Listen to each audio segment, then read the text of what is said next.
오늘 성도님들과 나눌 이야기는 야곱에 대해서 얘기를 나눠보려고 합니다. 저번 제가 수요 예배 때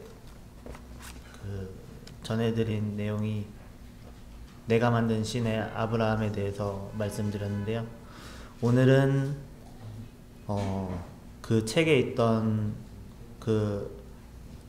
있었던 야곱에 대한 내용과 또 요즘에 큐티를 통해서 야곱에 대해서 알게 된 사실을 성도님들과 나누려고 준비했습니다.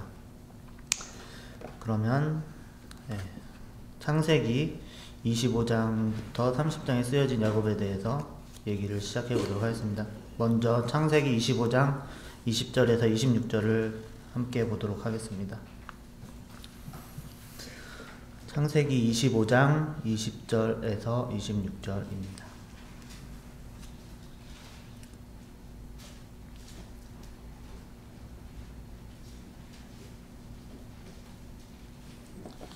제가 읽도록 하겠습니다.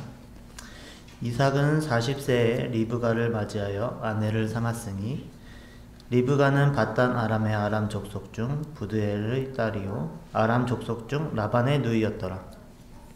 이삭이 그의 아내가 임신하지 못함으로 그를 위하여 여호와께 간구하매 여호와께서 그의 간구를 들으셨으므로 그의 아내 리브가가 임신하였더니 그 아들들이 그의 태 속에서 서로 싸우는지라. 그가 이르되 이럴 경우에는 내가 어찌할꼬 하고 가서 여호와께 묻자온대 여호와께서 그에게 이르시되 두 국민이 내 태중에 있구나. 두 민족이 내 복중에서부터 나누이리라. 이 족속이 저 족속보다 강하겠고 큰 자가 어린 자를 섬기리라 하셨더라. 그 해산 기간이 찬즉 태에 쌍둥이가 있었는데 먼저 나온 자는 붉고 전신이 털옷 같아서 이름을 에서라 하였고 후에 나온 아우는 손으로 에서의 발꿈치를 잡았으므로 그 이름을 야곱이라 하였으며 리브가가 그들을 낳을 때에 이삭이 60세였더라. 죄송합니다. 이삭은 리브가와 결혼하고 오랜 기간 동안 임신이 안 되어 걱정이 되었습니다. 이에 하나님께 기도로 간구하였습니다. 바로 응답하여 주시지는 않으셨지만 하나님께서는 이삭의 기도를 들어주셨고 리브가는 임신을 하였습니다. 그런데 리브가의 뱃속에서 두 아이가 싸우는 것을 느끼자 이에 하나님께 기도드렸습니다. 하나님께서는 하나님의 계획을 리브가와 이삭에게 알려주셨습니다. 시간이 흘러 하나님의 말씀대로 두 민족의 시조가 될 하나는 붉고 전신이 털옷 같은 형 에서 그리고 그 형의 뒤꿈치를 잡으며 나온 동생 야곱으로 쌍둥이로 태어났습니다. 이때 이삭의 나이는 60세였습니다. 오랜 시간 간절하게 바래온 아이들이 태어났을 때 그 아이들을 통해서 하나님의 말씀이 이루어진다는 것을 안 이삭과 리브가는 기뻤을 것입니다. 그러나 둘의 애정은 각기 달리 향하였습니다. 하나님은 아브라함에게 오셔서 그의 후손을 통해 세상을 구속하실 것을 약속하셨습니다. 이제 각 세대마다 혈통을 이을 자녀가 선택될 것이고 그가 하나님과 동행하며 믿음을 다음 세대에 전수할 것입니다. 예수님이 이 땅에 오실 때까지 말이죠. 아브라함은 이삭을 낳았습니다. 그 이삭이 다시 에서와 야곱을 낳았습니다. 하나님께서는 큰 자가 어린 자를 섬기리라는 말씀으로 야곱을 선택하셨습니다. 그런데 이삭은 하나님의 말씀에도 불구하고 맏아들 에서에게 치중하여 둘째 야곱보다 그를 편애하였습니다. 얄궂게도 이는 아브라함이 범하지 않도록 하나님이 이미 막아주셨던 가호였습니다. 이삭의 편애는 야곱으로 하여금 아버지의 사랑의 결핍을 느끼게 하였고 아버지에게 사랑받고자 노력하게 하였습니다. 제 생각에 야곱은 장자권이 있으면 아버지 이삭이 자신을 바라봐 주실까 하여 에서에게서 팥죽 한 그릇으로 장자권을 얻어냈습니다. 에서는 장자권을 가볍게 여겨 대수롭지 않게 넘겼지만 사실 장자권은 가벼이 여겨서는 안 되는 것이었습니다. 그럼에도 여전히 이삭에게 사랑하는 아들은 에서였고 자신은 그저 꾀를 내어 형을 속인 아들이 되었습니다. 40살이 되어 에서가 이방 여인들과 결혼하였습니다. 이것이 이삭과 리브가에게 근심이 되었으나 여전히 이삭은 자신의 후계로 에서를 생각하고 있었습니다. 자신이 늙어 더 늙기 전에 복을 주고자 했던 이삭은 에서에게 사냥해온 고기로 자신을 대접하라고 했습니다. 리브가는 이 이야기를 듣고 야곱을 불렀습니다. 그리고 그를 에서로 분장시켰습니다. 야곱은 어머니의 방식이 탐탁지 않았지만 이렇게라도 아버지 이삭의 사랑을 받고 싶어졌습니다. 리브가는 자신이 그렇게 하지 않더라도 하나님이 그분의 목적을 성취하실 것을 믿었어야 했지만 남편을 속이고 자신이 편애하는 야곱이 장자의 축복을 받도록 하였습니다. 이 일은 결국 에서가 야곱을 죽이고자 하는 마음을 먹도록 만들었습니다. 리브가는 야곱을 불러 이런 사실을 들려주었고 야곱이 이를 피하기를 바랬습니다. 또한 이삭이 이로 인해 슬퍼하는 것을 원하지 않았습니다. 리브가는 이삭에게 야곱의 배우자는 에서처럼 되지 않도록 해달라고 말했습니다. 그러자 이삭은 야곱을 불러 리브가의 고향으로 가 외삼촌 라반의 딸 중에서 아내를 맞이하라고 말하며 야곱을 축복하여 주었습니다. 이것이 하나님께서 야곱에게 주고자 하신 축복인 것은 아니었을까요? 야곱은 에서가 자신을 죽이려 하는 이유와 자신이 바라던 아버지 이삭의 따뜻한 말이 좋아 이삭의 말대로 외삼촌이 살고 있는 밧단 아람으로 떠났습니다. 떠나게 되면 자신이 40년 동안 누려오던 모든 것들을 잃게 되고 언제 다시 올지 몰랐지만 떠났습니다. 그 떠나면서 모든 것을 잃은 야곱은 절망하였을 것입니다. 그런 야곱에게 하나님께서 꿈에 나타나셔서 위로해 주셨습니다. 창세기 28장 13절에서 16절을 보도록 하겠습니다.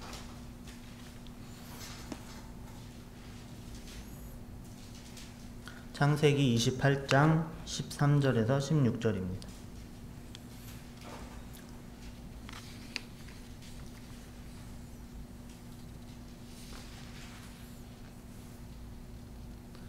제가 읽도록 하겠습니다.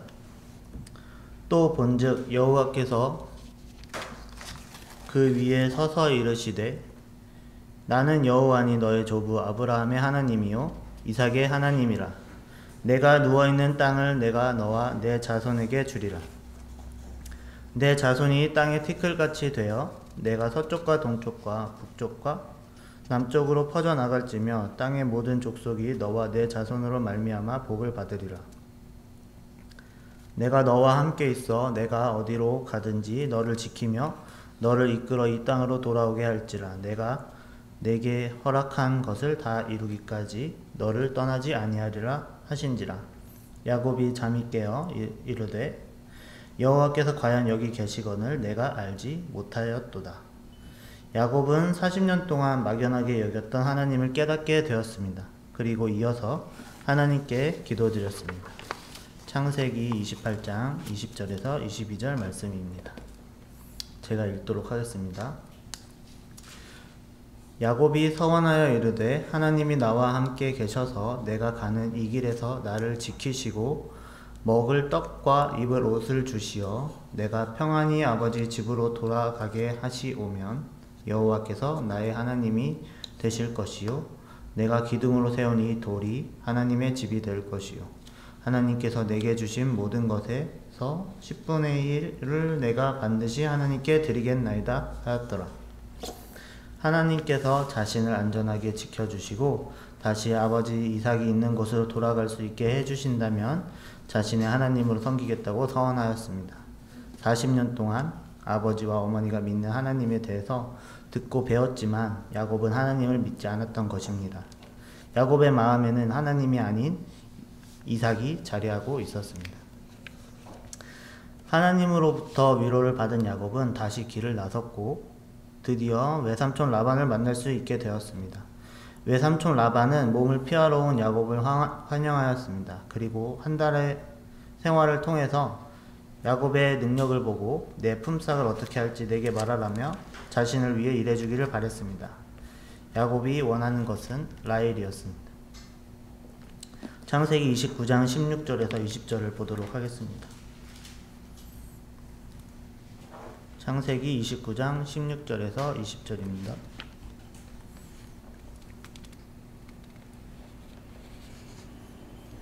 제가 읽도록 하겠습니다.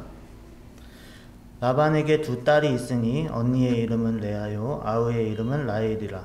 레아는 시력이 약하고 라헬은 곱고 아리따우니 야곱이 라헬을 더 사랑함으로 대답하되 내가 외삼촌의 작은 딸 라헬을 위하여 외삼촌에게 7년을 섬기리이다.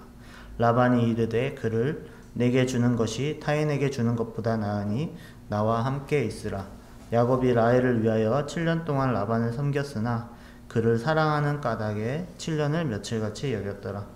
야곱은 곱고 아리따운 라헬을 더 사랑했습니다. 어쩌면 처음 만난 그 순간부터 공허한 야곱의 마음에 라헬이 로맨틱한 사랑의 대상으로 들어와 있었을지도 모릅니다.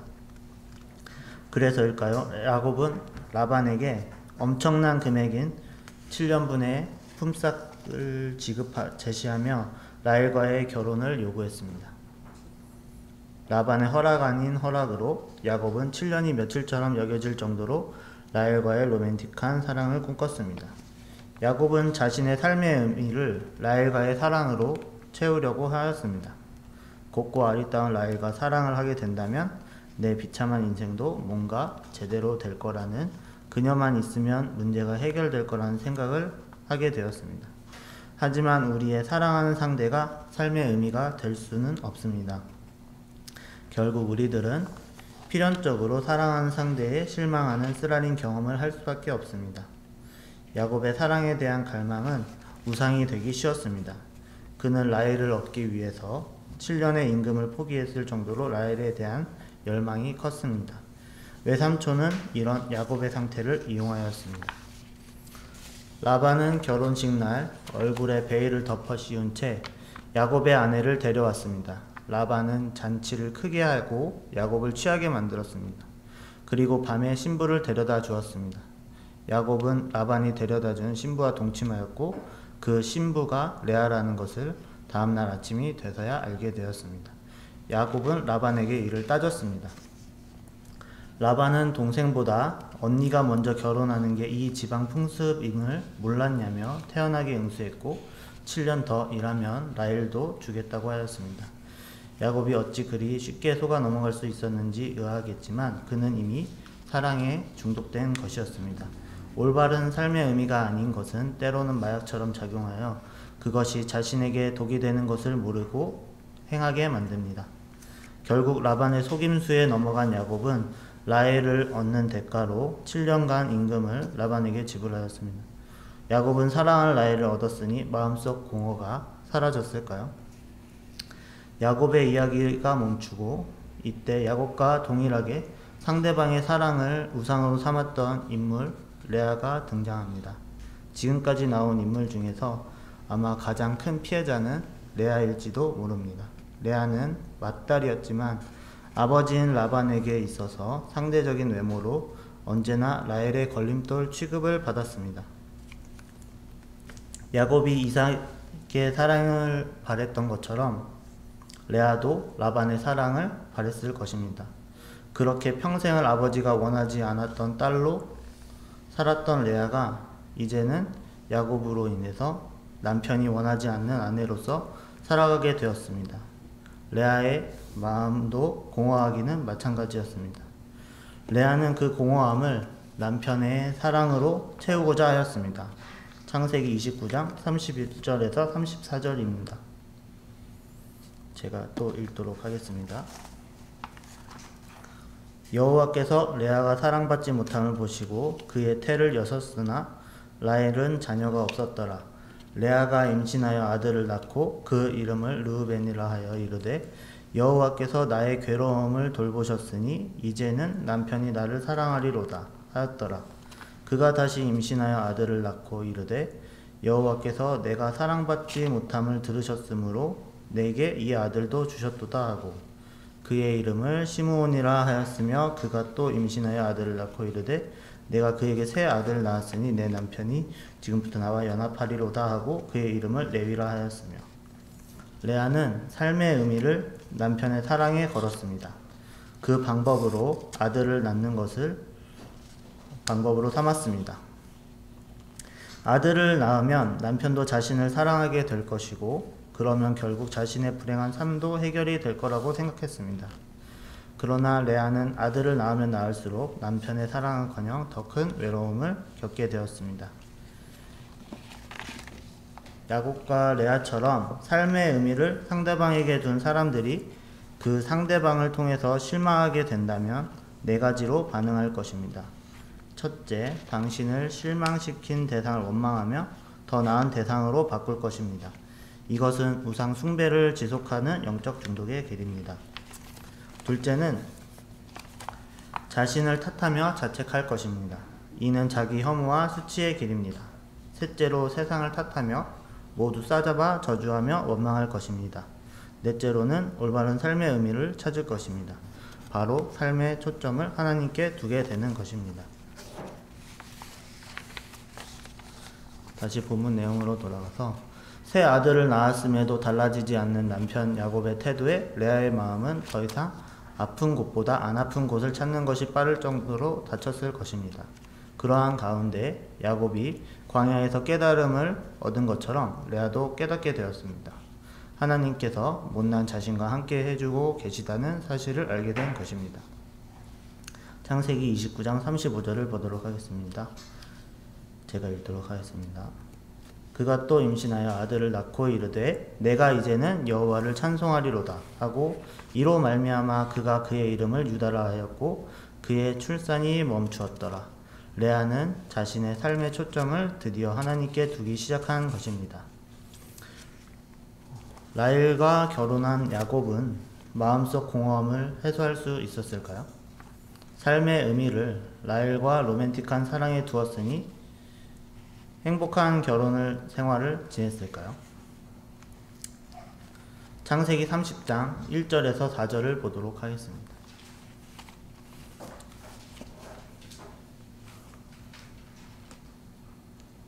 제가 읽도록 하겠습니다. 라헬이 자기가 야곱에게서 아들을 낳지 못함을 보고 그의 언니를 시기하여 야곱에게 이르되 내게 자식을 낳게 하라. 그렇지 아니하면 내가 죽겠노라.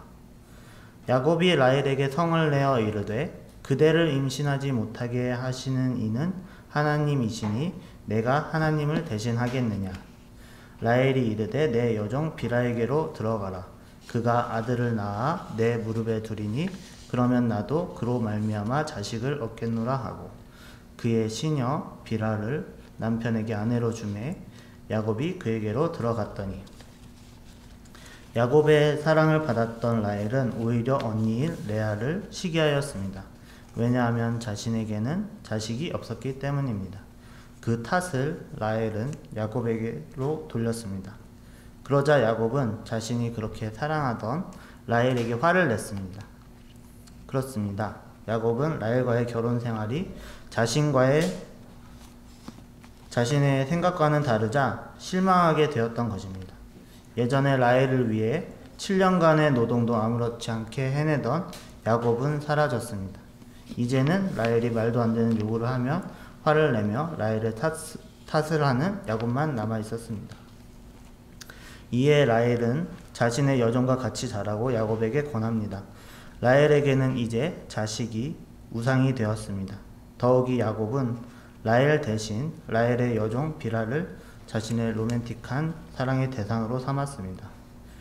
지금까지 야곱의 이야기를 통해서 우리들은 도대체 영적 위인은 다 어디로 간 것인지, 내가 누구를 본받아야 할지 혼란스럽기만 할 것입니다. 성경은 우리에게 어떻게 살아가야 올바르게 살아가는 것인지를 보여주는 교훈만을 위한 책이 아닙니다. 성경은 인류가 어떻게 현 상태에 이르렀고 하나님이 이를 바로 잡으시고자 어떻게 예수 그리스도를 보내주셨고 예수 그리스도께서 행하신 일들과 다시 오실 예수 그리스도를 보여주는 하나님의 말씀이 기록된 책입니다. 성경이 우리에게 거듭 보여주는 것은 연약한 인간의 모습에 대해서 보여줍니다. 그들은 하나님의 은혜를 받을 자격이 없고 믿음을 구하지도 않았으며 은혜를 받아도 감사할 줄 모르는 이들이 태반입니다. 이런 연약한 인간들을 위해서 하나님께서 무슨 일을 하시는지 보여주는 것이 성경입니다.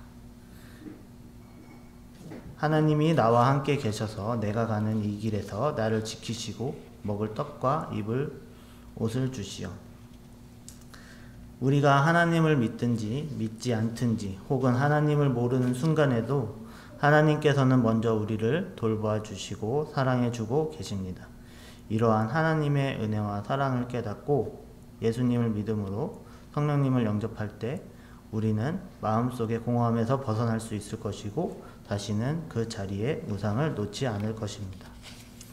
하나님께서 주신 복, 예수님만이 우리의 삶의 의미를 채울 수 있습니다.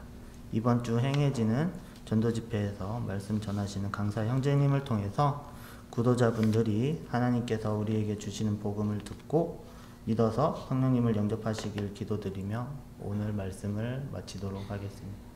들어주셔서 감사합니다. 기도하고 마치도록 하겠습니다.